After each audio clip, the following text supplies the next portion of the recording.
नमस्कार, मैं हूं प्रीतम सिंह और आप देख रहे हैं द टकाटक न्यूज़। और मेरे साथ है दो बहुत ही खास मेहमान। एक है रामा जी जो यूट्यूबर हैं और दूसरे हैं शुभम पांडे जी जो क्राइम और राजनीतिक विषयों पे रिपोर्टिंग करते हैं, न्यूज़ रिपोर्टर हैं। और आज जो मैं बात करने वाला हूं, आप सबको पता है कि काफ़ी दिनों से जो एक मुद्दा चलते आ रहा है सुशांत के बाद, एनसीबी का, वो काफ़ी अब तगड़ा हो गया है, जिसमें कई बॉलीवुड सेलिब्रिटी अब उसमें उसके शिकंजे में आ चुके हैं। तो इसी विषय पे आज चर्चा करेंगे और कुछ बातें रामा यादव से भी जानेंगे, कुछ बातें शुभम से भी जानेंगे, क्योंकि शुभम जो है काफ़ी, आपकी जो रिपोर्टिंग है शुभम जी, काफ़ी निरंतर चल रही है उसके पीछे, और बाकायदा आपने जो ध्यान केंद्रित करके रखा है जिस तरीके से एनसीबी के कामों को लेकर। सबसे पहले मेरा एक ही सवाल है शुभम जी आपसे, जिस तरीके से आप एनसीपी की जो कार्य देख रहे हैं, एनसीपी का जो कार्य देख रहे हैं, जिस तरीके से सेलिब्रिटी को शिकंजा कस रहा है ड्रग्स के मामले में, क्या कितना आपको सही लगता है और इस पे कुछ जानकारी आप देना चाहेंगे? देखिए, गंदगी है तो उसकी सफाई होना बहुत जरूरी है। देखिए, एक ड्रग्स जो का दलदल है, बिल्कुल। ये इंडस्ट्री में इतना फैल चुका है ना कि इसके शिकार जो है 90% जो एक्टर है वो ड्रग्स का सेवन करते हैं। बिना ड्रग्स के वो एक्टिंग नहीं कर पाएंगे, डांस नहीं कर पाएंगे या कोई सीन नहीं दे पाते हैं। ये बॉलीवुड ही नहीं बल्कि टीवी सीरियल में भी इसका दलदल है। टीवी सीरियल आप देख लीजिए, इसके अलावा भोजपुरी फिल्म इंडस्ट्री देख लीजिए, तमाम जो फिल्म इंडस्ट्री या आर्टिस्ट, थिएटर आर्टिस्ट को यहाँ तक भी ड्रग फैल चुका है। तो ये ड्रग्स की जो सफाई है, एनसीबी पिछले दिन जब से सुशांत सिंह राजपूत की जो आत्महत्या केस हो, उसमें जब से ड्रग्स चैट सामने आए, कई नामचीन हस्तियों को एनसीबी के दफ्तर के चक्कर काटने जो कभी सोची नहीं थी। अब आप बताइए कि इससे पहले या 2-3 साल पहले आप एनसीबी का नाम सुने थे? नारकोटिक्स कंट्रोल ब्यूरो का नाम सुने थे? ये चीज क्या होती है, किस तरह से काम करती है, ये अब सबके सामने जग जाहिर हो गया कि एनसीबी जो है वो जो ड्रग हैं, जो ड्रग का सेवन करते हैं। देखिए, ड्रग लेना हिंदुस्तान में बहुत बड़ा गुनाह है। अगर आप ड्रग्स लेते हैं तो भी गुनाह है, आप बेचते हैं तो भी गुनाह है। तो ये जो गंदगी है, इसकी पूरी सफाई का जो अभियान चला रहे हैं, जैसे मोदी जी ने कहा है कि स्वच्छता अभियान चला रहे थे, उसी तरह से नारकोटिक्स कंट्रोल ब्यूरो भी ये फिल्म इंडस्ट्री जो ड्रग की गंदगी बन चुकी है, ड्रग्स का दलदल बन चुका है, उसकी सफाई कर रही है पिछले कुछ दिनों से मुंबई में रहकर। ये बहुत ज़रूरी है क्योंकि इससे जो हमारी भविष्य, हमारी आने वाली पीढ़ी, अब आप देखिए कि 14 से 15-16 साल की उम्र के लड़के ड्रग्स का सेवन करते हैं, जो चीज़ आप कभी सपने में नहीं सोच सकती कि ड्रग्स इतनी खतरनाक चीज़ जो आपके शरीर को खराब कर दे, इतना नशा जो सबको होता। अब आप जिस तरह से हीरो जो है कलाकार हैं, इनका नाम आता है कि ड्रग्स का सेवन, इनकी चैट आती है, इतना गांजा मंगा दीजिए, इतना वो लेते आइए, इससे उनकी छवि खराब होती है। साथ ही साथ उनके जो फैंस है उनको भी एक झटका लगता है कि अरे मैं जिनको अपना आइडियल मानता हूँ, जिनको देख के मैंने अपनी रूपरेखा बदल ली, अपनी चाल ढाल बदल ली, वही जब ऐसा करेंगे तो मैं कैसा करूंगा। क्योंकि हिंदुस्तान में आप देखें कि हमारे हिंदुस्तान में कलाकारों को बहुत अहमियत दी जाती है, उन्हें अपना रोल मॉडल माना जाता है। अपने माँ बाप को लोग नहीं मानते, लेकिन कलाकारों को अपना रोल मॉडल मानते हैं, उनकी तरह बनते हैं, उनकी तरह बार संभालते हैं, उनकी तरह चाल ढाल बना लेते हैं। लेकिन इस तरह से जब आई हैं, उनकी तरह शौकें पालते हैं, लेकिन ये भी शौक बन गई है कलाकारों की। कहीं ना कहीं शुभम जी, ये नहीं लग रहा है जिस तरीके से आपने नजर बना के रखी है काफी दिनों से, पिछले मैं तो जानता हूँ 8 महीने से, जिस तरीके से आपने पकड़ के रखा है इन केसों को, और जो एक्शन में एनसीबी नजर आ रही है, इसके पहले कितना आपको कभी सुना था? एनसीबी का नाम भी है यहाँ पे? देखिए, जो बड़ी बड़ी कलाकार एनसीबी दफ्तर के चक्कर काटे या उनके घर पर रेड पड़ी, उन्होंने कभी सोचा था कि ये दिन भी आएंगे? नहीं, उनके घर पर रेड पड़ी, ऑटो में पहले अपॉइंटमेंट लेना पड़ता था, सर आपसे मिलना है, ऑन द स्पॉट आपके घर पर रेड पड़ रही है, आपको नोटिस समन भेजा जा रहा है कि आप एनसीबी दफ्तर आइए, पूछताछ की जा रही है, उसके बाद आपको हिरासत लिया जा रहा है, आप जो है जेल में अपनी रात गुजार रहे हैं, जेल हवालात के खाने खा रहे हैं। ये कभी आपने नहीं सोचा होगा। ये फिल्मी सितारे जो दिखाते हैं कुछ और है, लेकिन करते कुछ और है। ये बाहरी दुनिया में दिखाते हैं कि बहुत अच्छे हैं, हमारी रॉयल लाइफ है, लेकिन उतना ही गंदगी आपके जो आपकी रियल जिंदगी है उसमें आपने मचा के रखी थी। इसी वजह से आपके जो आपने जो कर्म किए थे उसका जो भुगतना होता है, इंसान को अपने कर्मों का फल हमेशा भुगतना पड़ता है, वो अब भुगतने का टाइम आ चुका है, समय आ चुका है। क्योंकि सुशांत सिंह राजपूत की आत्महत्या के बाद जिस तरह से ड्रग्स का दलदल जो सामने आई है, और उसमें नारकोटिक्स कंट्रोल ब्यूरो एनसीबी की जो टीम कर रही है, बहुत बहुत बिल्कुल करें, क्योंकि ये हमारे भविष्य के लिए। और ये ड्रग्स जब पूरी तरह से इसका लोग सेवन नहीं करेंगे तो साफ सुथरी हो जाएगी, क्योंकि ड्रग्स के नशे में बिल्कुल ऐसे ही लोगों की ही फैन होने चाहिए। आप इन कलाकारों की फैन फॉलोइंग बढ़ा के क्या करोगे? आप जब उनकी अश्लीलताएं देख रहे हो, वो 3-3 4-4 शादियां कर रहे हैं, वही इम्पैक्ट आपकी हमारी संस्कृति समाज पे भी पड़ रहा है। जिस तरह से हमारी संस्कृति की, क्योंकि कलाकार की ना कोई जात होती ना कोई धर्म होती है, कलाकार तो हमारी संस्कृति और समाज की धज्जियां उड़ाते हैं।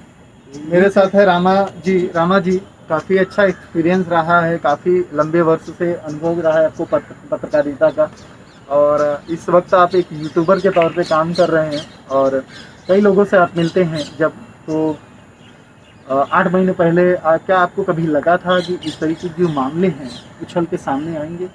जी, 8 महीने पहले तो नहीं था, और 8 महीने पहले ये जो है कोरोना का दौर भी नहीं था, और 8 महीने के पहले हमारे चैनल पे हम लोग ये बताया करते थे कि फिल्म इंडस्ट्री में किस प्रकार का आपको आना है, क्या करना है, क्योंकि फिल्म इंडस्ट्री में काम करने के शौक के जो लोग हैं वो इन्हीं कलाकारों को देखकर, इनकी परचम को देखकर, इनके ठाट बाट को देखकर, इनके लोकप्रियता को देखकर आना चाहते हैं और इंडस्ट्री में काम करना चाहते हैं।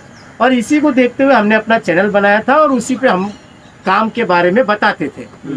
आज थोड़ा सा अब मुझसे लोग पूछते हैं, कई बार तो मुझे कॉल भी आता है और कहते हैं कि आपने क्यों मारा, या आप लोग क्या ड्रग्स लेते हैं, ऐसे सवाल हमें भी सुनने मिलते हैं, क्योंकि हम इंडस्ट्री में काम करते हैं।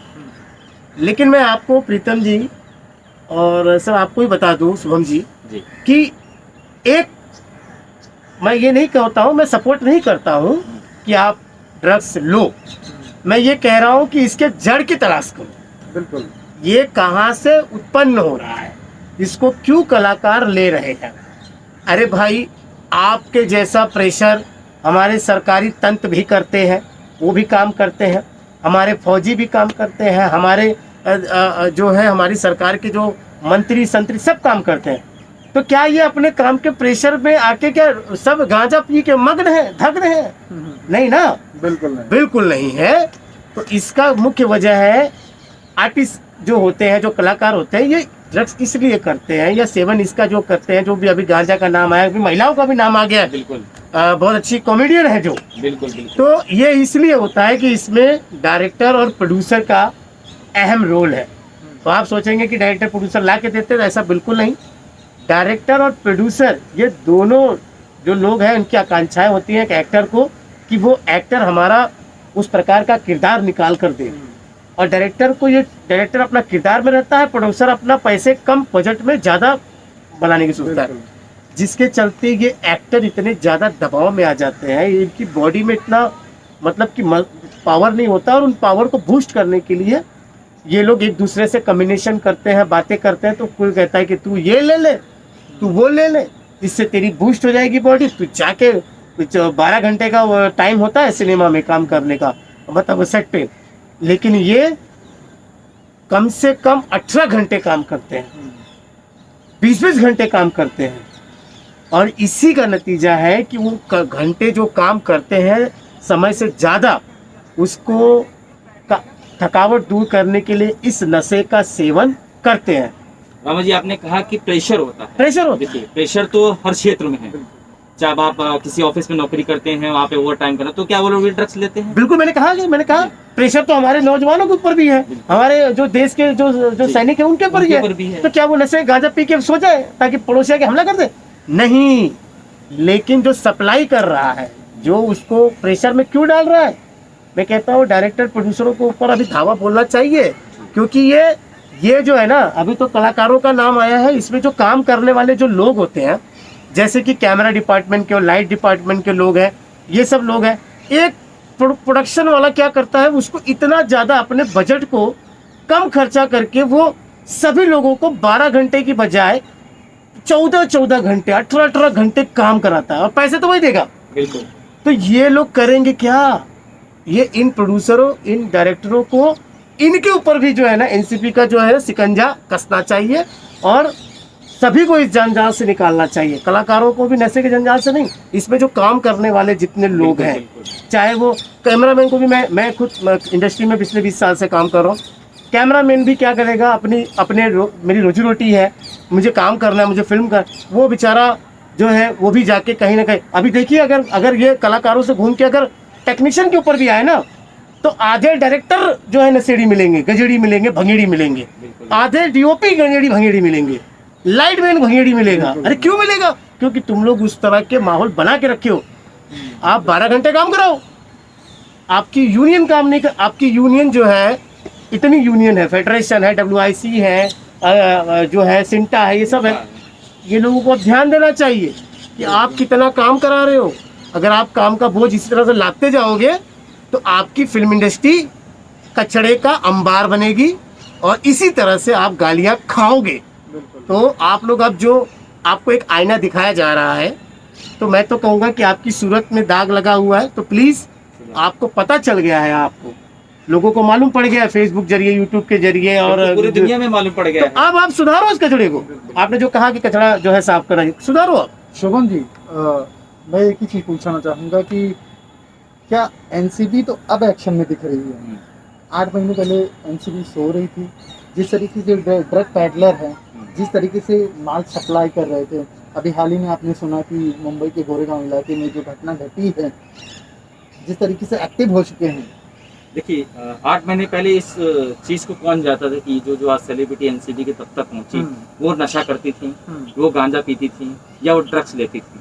ये सब कब हुआ? सुशांत सिंह राजपूत की आत्महत्या के बाद। जिस तरह से ड्रग्स चैट सामने आए, उनकी जो मर्डर मिस्ट्री थी उसको नहीं सुलझ पाई है, या कैसे उनके हाथ में, तो एक बड़ा कलाकार आत्महत्या कर लेता है। तो इन सब सारी चीज़ों में बातें निकल के आई है, तब एनसीबी एक्शन में आई है। तब नारकोटिक्स कंट्रोल की ब्यूरो टीम जो दिल्ली में रहती है, मुंबई आई, और इस पूरे जो नशा इंडस्ट्री जिसको कहते हैं, फिल्म इंडस्ट्री नहीं बल्कि नशा इंडस्ट्री, जिसमें आप चारों तरफ देखेंगे, आप टीवी सीरियल के कलाकारों को देखें जो छोटे मोटे रोल करते हैं, वो भी नशा करते हैं, उसकी सफाई अभियान के तहत काम किया जा रहा है। तो बिल्कुल ही 8 महीने पहले तो नहीं था, लेकिन अब पिछले कुछ महीनों से ये बहुत जोर शोर में चल रहा है। और इसमें कई ऐसे बड़े सितारे हैं जो मेरी जानकारी है कि इसमें अभी वो भी एनसीबी के दफ्तर के चक्कर जरूर काटेंगे और हवालात में अपनी एक रात तो जरूर बिताएंगे। लेकिन देखिए, आप फिल्मों में नशा करते करते असल जिंदगी में नशा कर रहे हैं। अब आप फिल्मों में देखिए, वहाँ पे गांजा पीते हैं, कोई एक कैरेक्टर, उसमें लिखता है धूम्रपान करना मना है, वही कैरेक्टर आप देखिए रियल जिंदगी में वही कर रहे हैं। तो आप दिखा क्या रहे हैं ऑडियंस को? आप अपने दर्शकों को क्या दिखा रहे हैं कि मैं नशेड़ी हूँ, मैं गजेड़ी हूँ, आप मेरी तरह बनिए। मेरे जो चाहने वाले हैं या जो मुझे फॉलो करते हैं, आप मेरी तरह बनिए, आप भी नशा करिए, आप भी गंजा करिए, तभी आप सो एंड सो एक्टर कहलाएंगे, तभी आप सो एंड सो कलाकार की तरफ कहलाएंगे। बिल्कुल, मैं तो बस ये कहूँगा प्रीतम जी कि अभी ये सारी जो चीज़ें हैं सबके सामने आई है, और शायद मुझे लगता है कि अब दर्शकों को भी सारी चीज़ें पता चल गई बिल्कुल, है। बिल्कुल। देखिए, तो दर्शक आज के ज़माने में ना, डिजिटल के ज़माने में इससे बहुत समझदार हो गए। वो कम बातों में ही परख लेता है कि वो हम क्या पहुंचाना चाहते हैं बातों को। और लेकिन जिस तरह से सोशल मीडिया के जरिए पूरे विश्व भर में कई बड़ी बड़ी हीरोइनियों को जो एनसीबी के दफ्तर चक्कर काटने पड़े, कहीं न कहीं अब उनकी एक इमेज पर धब्बा लग गया। और मैं यही कहूँगा कि इंडस्ट्री में जो भी लोग काम करने के लिए आए, तो प्लीज़ ये जो अभी जो चैप्टर चल रहा है नशे का, तो अगर आप आ रहे हैं या आप आने की सोच रहे हैं, और कई लोग आपको अभी इसमें क्या हो गया कि एक ऐसा था कि एक समय पे लोग जाने दे रहे थे, कई एक्टरों को आने दे रहे थे, कई नए युवा को अपने उनके माँ बाप आने दे रहे थे, लेकिन ये जब से घटनाक्रम हुआ है, अब कई लोगों के सपने टूट चुके हैं नए युवक के इंडस्ट्री में आने के। तो यही कहूँगा कि आप लोगों को अब सुधार करना चाहिए, इंडस्ट्री के लोगों को इसकी भी सफाई करनी चाहिए।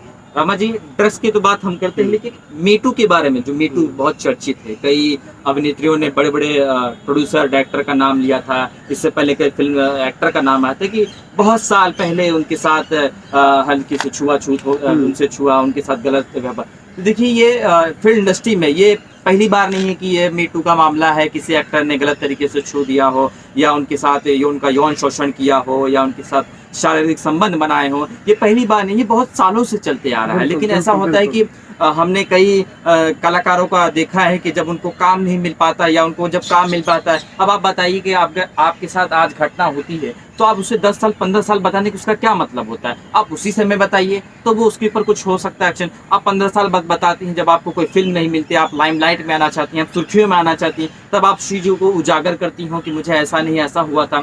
ये बहुत गलत है, क्योंकि अब अगर आप एज ए हीरोइन या एज ए न्यू आर्टिस्ट, अगर आप गर्ल्स हैं फिल्म इंडस्ट्री में, अगर आपके साथ ऐसी कुछ घटनाएं होती हैं तो आप तुरंत उसके ऊपर कंप्लेन करिए, पुलिस स्टेशन में जाइए या सोशल मीडिया के जरिए आप शेयर करिए या मीडिया को बताइए, तो आपके साथ आपकी न्याय की लड़ाई होगी, आपके हक की लड़ाई। मैं इंक्लूड करना चाहूँगा कि बहुत अच्छी आपने बात कही है, लेकिन जो मसला आ रहा है बीच में अभी ड्रग्स का, हम उसी पे बात करेंगे। और लोगों का जो बड़े सेलिब्रिटी हैं उनका कहीं ना कहीं मानना है कि ये जो सारी हरकतें आज के टाइम पे हो रही हैं, जिस तरीके से शिकंजा कसा जा रहा है, वो कहीं ना कहीं इसके लिए मीडिया दोषी है। जिस तरीके से आपने देखा होगा एक प्रतिष्ठित मीडिया कंपनी के चीफ एडिटर के ऊपर जो आरोप लगाकर दिल्ली हाई कोर्ट में केस दर्ज किया गया था, करीब 38 लोगों की बात करूं तो जिसमें से 34 प्रोड्यूसर्स थे और 4 एसोसिएशन। इसका एक सही जवाब आपको दोनों को देखो, देखिए 34 प्रोड्यूसर चले तो गए दिल्ली हाई कोर्ट की एक चैनल ने उनके खिलाफ। आप 34 प्रोड्यूसर जो भारतीय समाज में क्या परोस रहे हैं, आप अपनी फिल्मों के जरिए जो हमारे देश की संस्कृति है, हमारे देश की धरोहर है, हमारे देवी देवताओं के बारे में जो आप अनसर दिखा रहे हैं, उसके बारे में आपने कभी सोचा है? आपके खिलाफ तो कोई नहीं गया कि आप ऐसा क्यों दिखा रहे हैं, आप नेटफ्लिक्स पे क्यों दिखा रहे हैं, या किसी भी OTT प्लेटफॉर्म पे जो चीज़ें परोसी जा रही हैं, इसमें अश्लीलताएं परोसी जा, हमारे देवी देवताओं को एक आप बना के वो रखे हैं, इसके बारे में आपने कभी आप तो नहीं गए दिल्ली हाई कोर्ट की, आपने गलत किया, ये प्रोड्यूसर ने, जब आपके ऊपर आँच आ गई कि अब हमारी पोल खुल जाएगी, तब आप हाई कोर्ट का दरवाजा खटखटाने लगे। वही इसी मीडिया ने जब आपके ऊपर सवाल किए थे कि आप ऐसे क्यों करें, तब आपने कहा कि हमें तो दर्शकों को मनोरंजन करना है, तो आप हमारे देवी देवताओं को मनोरंजन करने के लिए वहां पर बिठा रहे हैं। आपने हमारे जो देवी देवता हैं जिनकी हम पूजा करते हैं उनको आप मनोरंजन के लिए आप उनको देखिए, इसमें यही कहूँगा कि अब जो भी आपने अपने ज़माने के फेसबुक, मैं तो उनके ज़माने के फेसबुक कहूँगा जो निगेटिव आता था, जो फिल्में पर्दे पे आती थी, तो उस फेसबुक का आपने इस्तेमाल किया, यानी 35 mm पर्दे का इस्तेमाल किया, उसमें अपने आप को आपने जो दिखाया दर्शकों ने देखा। अब आज जो है एक्चुअल फेसबुक और एक्चुअल उनका जो जिस पे आप हमारी वीडियो देख रहे हैं, ये हो चुका है और ये सारे लोगों के हाथ में, 125 करोड़ की जनता में कम से कम मैं कहूँगा कि ये आधा से ज़्यादा लोगों के पास है। बिल्कुल। तो अब जो है जनता जागरूक हो गई है, उनके पास अपना एक बोलने का मंच है, जिस मंच पे हम खड़े हैं, सब खड़े हैं। तो सोच समझकर और सही राह करके सही दिशा में काम करना चाहिए, चाहे वो एक्टर हो, चाहे वो कलाकार हो, या चाहे कोई भी व्यक्ति हो। मैं एक बार फिर उसी मुद्दे पे आऊँगा 2 मिनट के लिए। हाँ। हमारे पास समय की कमी है। बिल्कुल, 17 मिनट हो चुके हैं। मैं यही पूछूंगा कि सेलिब्रिटी कहते हैं कि हम डिप्रेशन में हैं, इसलिए हमें लेना पड़ रहा है, इसमें ये जो पदार्थ है सेवन करना पड़ रहा है। तो मैं उनसे यही पूछना चाहूँगा आप दोनों से, क्योंकि आप खुद एक पत्रकार रह चुके हैं और आप प्रेजेंट टाइम में पत्रकारिता कर रहे हैं, 18 घंटे 20 घंटे काम कर रहे हैं, आप भी काम कर रहे हैं। तो क्या पत्रकारों को भी इन चीज़ों की ज़रूरत पड़ रही है? क्या पत्रकार काम नहीं करते हैं? नहीं, पत्रकारों को बिल्कुल इस चीज़ की जरूरत नहीं पड़ रही है। अपनी जर्नलिज्म जो होती है पैशन होना चाहिए, उसका एक नशा वो ऑलरेडी खुद होता है। हाँ, उसमें किसी अन्य चीजों की नशे की जरूरत नहीं है। अपने काम के प्रति आप नशा रखिए तो आप एक दिन बहुत ऊपर जाएंगे। बिल्कुल। देखिए, यही अगर कलाकार करेंगे, जो पहले के कलाकार करते थे 70-80 के दशकों के, उनके अंदर अपने काम के उन्होंने स्ट्रगल लाइफ देखे थे। आजकल आप देखिए नेपोटिज्म बहुत चल रहा है, तो वो लोग क्या जानेंगे स्ट्रगल क्या होता है। इसलिए तो नशा तो उनके अंदर दूसरी, चाहे गांजा हो चाहे ड्रग्स हो, तो अंतिम शायद वही है कि भाई आप काम का नशा करें, और जब आपके ऊपर काम का नशा चढ़ेगा ना, तो आपके जो ये पदार्थ वाले नशा है, इनका स्वाद उस काम के नशे से काफी अच्छा होता है और काफी जो हेल्दी होता है, उससे आपकी तरक्की होगी। इससे तो जो आज हो रहा है वो तो आप देख ही रहे हैं। मेरा एक ही आखिरी क्वेश्चन है एनसीबी के लिए। जिस तरीके से एनसीबी काम कर रही है, जो शिकंजे में ले रही है बड़े ड्रग पेडलर्स को, और जिस तरीके से पूरा देश में सराह रहा है, आप किस तरीके से देख रहे हैं? देखिए, डर का माहौल तो बन गया है। बॉलीवुड जो कलाकार ड्रग्स का सेवन करते हैं या अपने घर पे गांजा फूंकते हैं या ये सब करते हैं, एक डर का माहौल बन गया है कि भाई हम अगर करेंगे एनसीबी की रेड पड़ेगी। जो फिल्मों में रेड मारते थे पुलिस अफसर बन के, उनके घर अब असल जिंदगी में भी असली पुलिस अधिकारी आके रेड मार रहे हैं, उनको दफ्तर बुला रहे हैं पूछताछ के लिए। जो किरदार निभाते थे अब असल जिंदगी में उनके साथ है। तो कहीं ना कहीं डर का माहौल एनसीबी के आने के बाद हो रही है। और जिस तरह से कार्रवाई की गई है, हवालात में जब देखिए कई ऐसे, मैं नाम नहीं लेना चाहूंगा, कई ऐसे लोग हैं जो अभी भी जेल में ही चक्की पीस रहे हैं, अभी भी बाहर नहीं आ पाए हैं ड्रग्स के चलते। यार इस सर का बहुत बहुत बना गया है एनसीबी पे मैं एक ही लाइन कहूंगा कि वो हमारी भारत की और संविधान की एक टीम है और वो न्याय के लिए काम करती है।